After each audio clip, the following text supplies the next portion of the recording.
د محمد نور کورنۍ څه وایي؟ ولسمشر ولې ورسره ژمنې نه دي عملي کړې؟ ولې ناغېړي کړې ده؟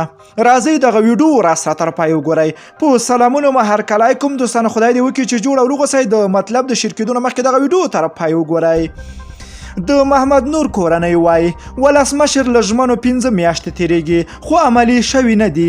د محمد نور وردګ په نوم د کابل ګارنیزون هغه سرتېري کورنۍ چې د روان کال د سمبولې په 18مه د احمدشاه مسعود پلویانو په ډزو کابل ښار کې ووژل شو.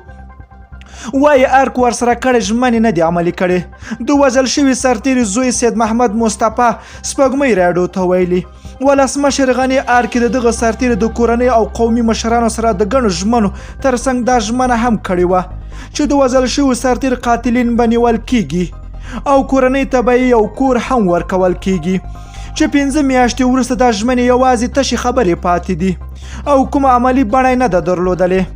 د وردګ د قومي شورا مشر انجینر سید رحیم سټار هم ویلي چې د وژل شوي سرتېري محمد نور کورنۍ ته د ولسمشر له لوري ژمنې شوې وې او چې یو کور به هم ورکول کیږي، خو تر اوسه کوم څه نه دي ورکول شوي. نوموړې زیاته کړې متاسفانه په هغه وره احساسات ډیر ګرم وو او له هغه ورځې نه تر اوسه چې 5 میاشتې تېرې شوې هیڅ هم نه دي شوي.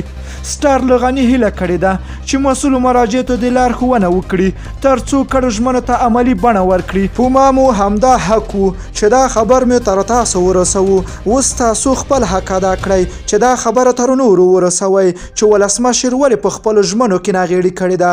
که ویډیو مو خوښه شوې نو لایک او شیر کړئ. که غواړئ له تازه او دقیقو معلوماتو خبر شئ نو د لمر پریس یوټیوب چینل حتما د سره سبسکرایب کړئ. نور مو په پاک رب سپارم. الله مو مل شه، خو وخت درته غواړم.